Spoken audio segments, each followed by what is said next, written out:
Welcome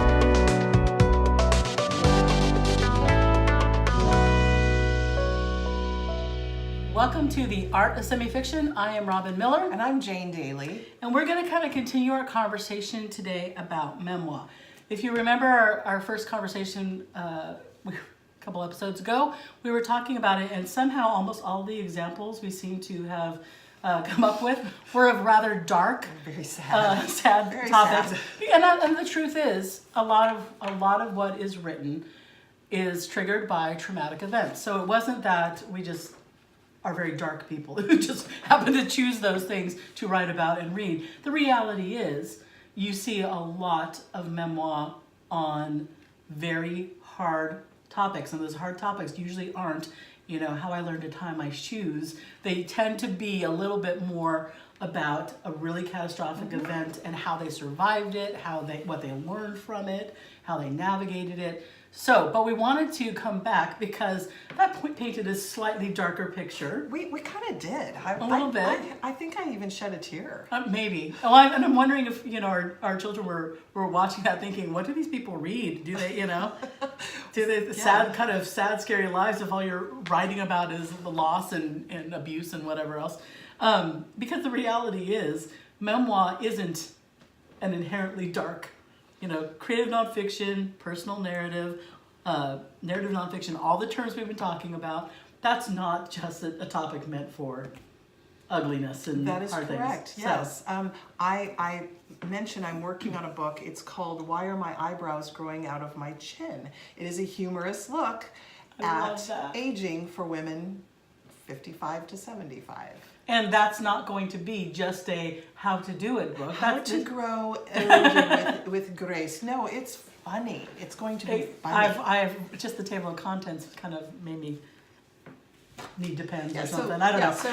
So there are absolutely happy ways to write a narrative nonfiction. And there's happy also things. and there's also just what would have been back in the day a how-to book, which again, kind of going out of fashion. And now that using the fictional, why do I keep saying that? Fictional, thank you. I don't even know. I don't even know what's wrong with me. Fictional techniques of dialogue and scene and setting and character development and all of those things that we've been talking about, that's almost kind of imperative in that, even in that self-help kind of genre. I wanted to, and just so you know, Jane and I are Christian authors, and we serve the Christian kind of writing community mostly on the West Coast, although we speak and teach across the nation. But we recognize good writing where good writing is, so we're not always going to give you just from the Christian publishing industry. We're not going to just name those books. Thank you for that disclaimer, because I happen to read books that are written by non-Christians. I did. Well, and I just, as I mentioned, I just completed my master's degree, and there wasn't anything on that didn't make me want to go, But you can learn things from it. You can learn things and take things from it, and in my defense of my thesis, one of the things I said, I learned a lot of what I don't want to do too, and what I don't want to say, because I believe that images and words are powerful. So you've got to be super careful with which ones you bring to the world. Yes. Right. So I wanted to just say that disclaimer, because some of our books might have language. Some of our books that we talk about, they're not just a resounding endorsement of the moral character of we were talking about something specific about a book, not necessarily endorsing the book, kind of thing. That I wanted to give that, very Thank clear. you for that disclaimer. You're welcome. I feel like we're now clear. Okay, we got that out of the way. We're not gonna have any move on. evil emails now. Two books that are kind of recent and kind of big buzzy books. One is called The Year of Less by Kate Flanders. And I'm going to read you a little bit of the blurb. It says, when she realized that nothing she was doing or buying was making her happy, only keeping her from meeting her goals, she decided to set herself a challenge. She would not shop for an entire year. I know. Should we just take a moment? What? Let me read that again, because I actually read that accurately. She would not shop for an entire year. Wait. Can I just interject for one moment? Are you crying? Is that a tear? No, I did that. In 2017, I went on a 1-year clothing fast. I did not buy any clothing for an entire year. And you live to tell the tale. Well, I broke my arm at the end of the year, which was kind of a great way to end. Did you buy a nice cast cover or something? I did. A celebration? Well, the rest of it says, the year of less documents Kate's life for 12 months during which she bought only consumables, groceries, toiletries, and gas for her car. Blending Kate's compelling story with inspiring insight and practical guidance, the year of less will leave you questioning what you're holding on to in your own life. Now, I find that I haven't read this book, just as a disclaimer, I haven't actually read this book. I've read a lot of reviews of this book, and I've read a lot of information about this book. And it's the premise that really kind of grabs me. And that's kind of a felt need right now, because you look at Marie Kondo, who wrote Spark Joy. Yes. And then you have... Isn't she the one who tells you to have no more than 30 books in your house? Yeah. Okay. So she's not Jesus. She's not Jesus. There's 30 on my nightstand, but whatever. But that's kind of the like almost like the Amish fiction of nonfiction. Yeah. Exactly. Well, what I like about this is in days past that would have been, this is how you simplify your life in 3 easy steps. Week 1. We're going to clean your closet. Yeah. Take all the stuff to Goodwill. Kind of thing. But it's narrative. Mm-hmm. She's telling more than her tips. She's talking about her life. Our good friend Kathi Lipp, who runs the Clutter Academy, if you listen to their podcast, Clutter Academy.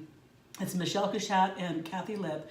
They give wonderful life tips about how to live clutter-free, and it's not just the stuff. Right, it's internal clutter that keeps us from really fulfilling our true potential. Absolutely, and if you'd like, the podcast is funny because Kathi and Michelle are 2 of the most wonderful, warm people that I know. Kathi is funnier than rubbish, and Michelle, I just absolutely adore her. They talk about their lives again. Mm-hmm. It's memoir in that they're learning something through events in their lives, but it can be so funny. You keep that tissue box handy. It is hysterical stuff, and I love the way that kind of self-deprecating. Let me just say, I was the one who. I know that. Or don't open my junk drawer. Exactly. Or it's gonna totally blow everything. Exactly. Yes, it looks good out here, but don't look in here.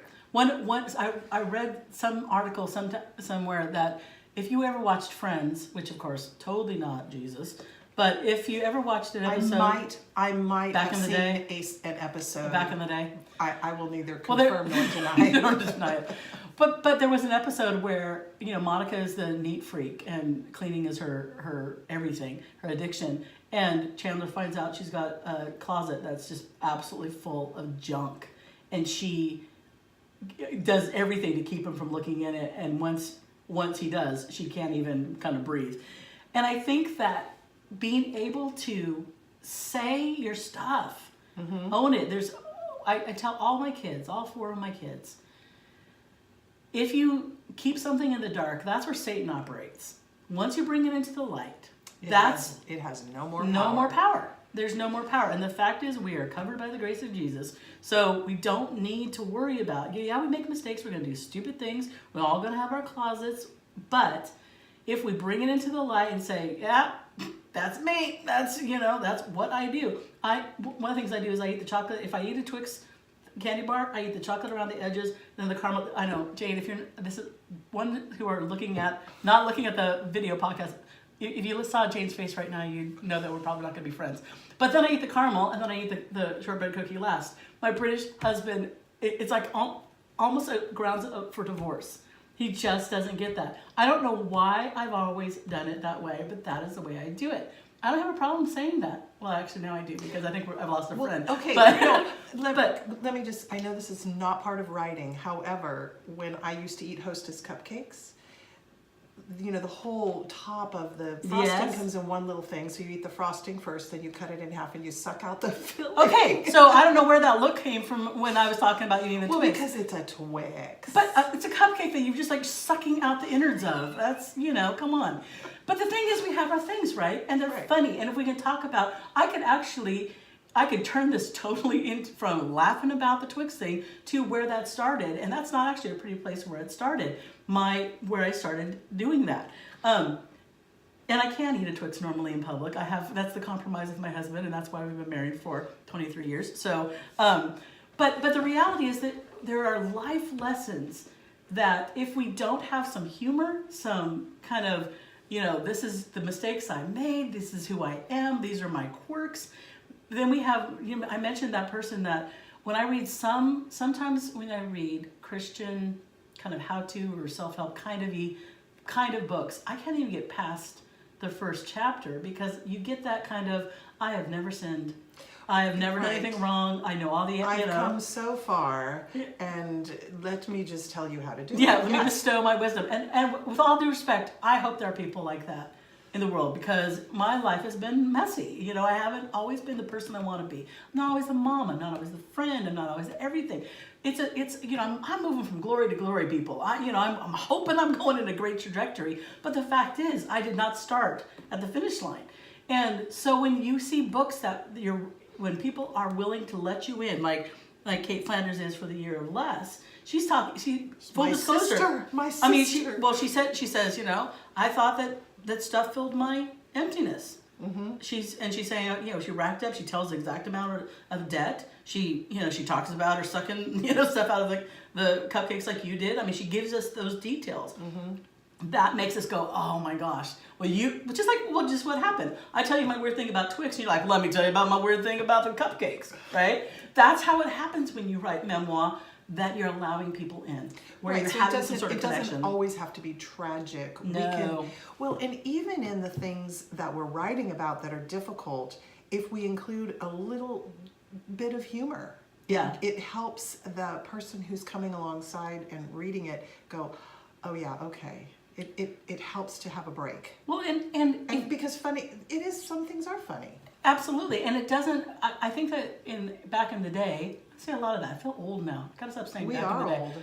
You are. Older than you are. I'm still 23. Oh, wow. I don't know how I've been married for 23 years and have a old child. But anyway. But the reality is, humor used to be either a way of diverting our attention from real emotions or from hard truths or something. It was almost like a coping mechanism. Mm-hmm. But I don't think that that's where humor is now. I think that you can use humor and talk about real issues, like you're talking about aging, but it's funnier than crud, but there's also real stuff. Right. You're really learning something and really talking about some lessons. Absolutely. And how I'm dealing with getting older and how you should deal with it too. No. You've got the 5 steps for how to do that. Just kidding. But when you look at the last of the kind of blurb on Kate Flanders' book, The Year of Less, it says blending compelling story. So we've got the story in there with inspiring insight and practical guidance. So there's the practical bit there too. The Year of Less will leave you questioning what you're holding on to in your own life. I think that last line is pretty key to what's going on in a lot of memoir now. Instead of those self-help books that say, if you follow these things, happiness will come to you. Yes. Right? You'll be fixed. You'll be over the grief. You'll be... life will be rosy again. You will not have any, weight problems. You'll not have, everything will be fine. Your skin will be clear. Everything will be great. Instead of that, by showing us through memoir, narrative, nonfiction, a glimpse into somebody's life and their journey, instead of us feeling like, oh, they're telling us how to do something I can't do. Mm-hmm. I can't eat all organic, and I can't wear non-polyester clothes or whatever. You feel like, well, what can I take away from this? Mm-hmm. How is this going to apply to my life? Where do I see myself in her story and in her journey? And so that last line, it will leave you questioning. So not telling you what to do, but it will enter you into the process of asking those questions and seeing what applies and what doesn't. Yeah, what applies, what universal truth applies. I'm just looking at it thinking, why didn't I write a book during my year of not buying any clothing for a year. Did you learn something? Maybe you ought to write a book, The Year of No Clothing. I think that makes it sound like you walk naked through. As a writer and vice president of a bank, that would probably not be your best professional. No. Okay. There's another book, and this one is an interesting book. It's by Apricot Irving, which I love her name. Apricot. I don't know if you see now. I feel like you say semi-fiction, and I say semi-fiction. And do you say apricot or apricot? Apricot. That's her name. I don't know. I don't want to get it wrong. Miss A. Irving, she wrote a book called The Gospel of Trees.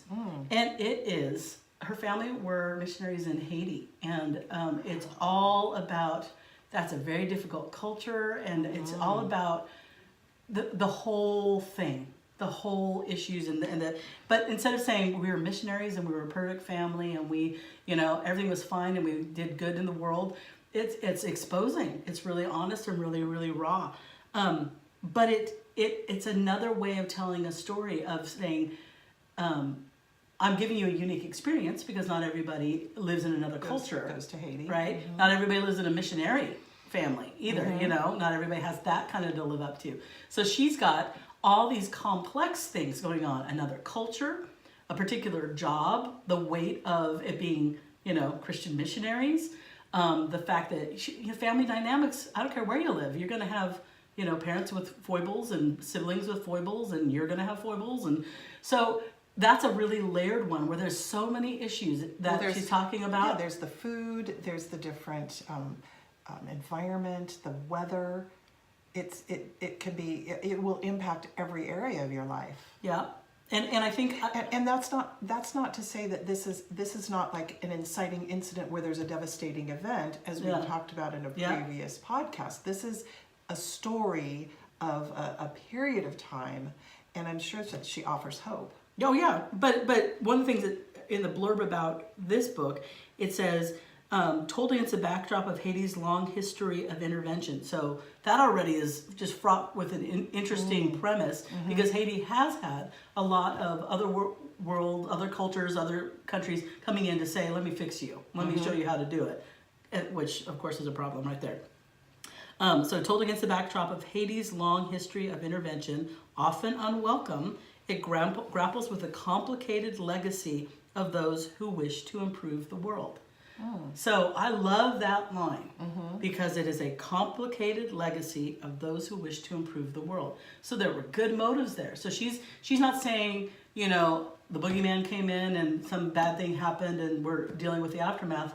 This is that complicated, there's a complicated setting, complicated culture, complicated family, wanting to do good in the world, wanting to be a part of the solution, and the complication of doing that in that environment. So that's not that, our children died or abuse kind of thing. It's a completely different kind of memoir. And I think that's a good, another kind of section of memoirs that we can have a riveting story without it being a catastrophic story too. We don't have to have it be so dramatic for it to be dramatic, if that makes any sense. Now, this is a nonfiction. Yeah. Okay. They're memoir. Oh, okay. These are so we're still talking about different kinds of memoir. Memoir. Okay, got it. Is that what we're still talking about? I think so. I'm pretty sure. I thought we were talking about Twix. Probably. And I have now images of you sucking out things from cupcake innards. I don't. Okay. But I don't eat Hostess cupcakes. How are you so skinny? Anyway. One of the series of books, because I mentioned before, my husband is British, and I've lived about 10 years in the UK, and both of my biological children, because I've adopted two, were born in the UK, and so I'm a dual citizen. I love the UK, but it's a quirky little culture, that is, and I still love. One of my favorite authors is James Herriott, who wrote. Yes. I've read all of his books. I'm serious. It's one of those things where if you haven't lived in the UK and in the countryside, which we did almost the entire time we've lived there, you could still absolutely adore him. But the nuances when you're like, oh my gosh, I live next door to that man, kind of thing.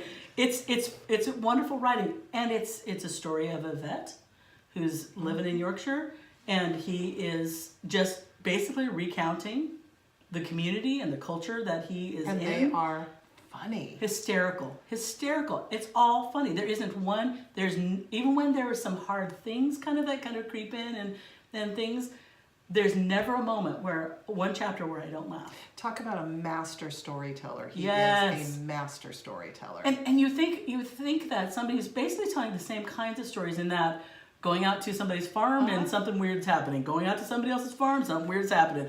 Going out through the snow to somebody's farm and something weird, You would think that would get old. But not only does he sustain it for the book, and one of his books is All Creatures Great and Small, but there's several books, and they're all going out to the farm and something funny happens. Yeah.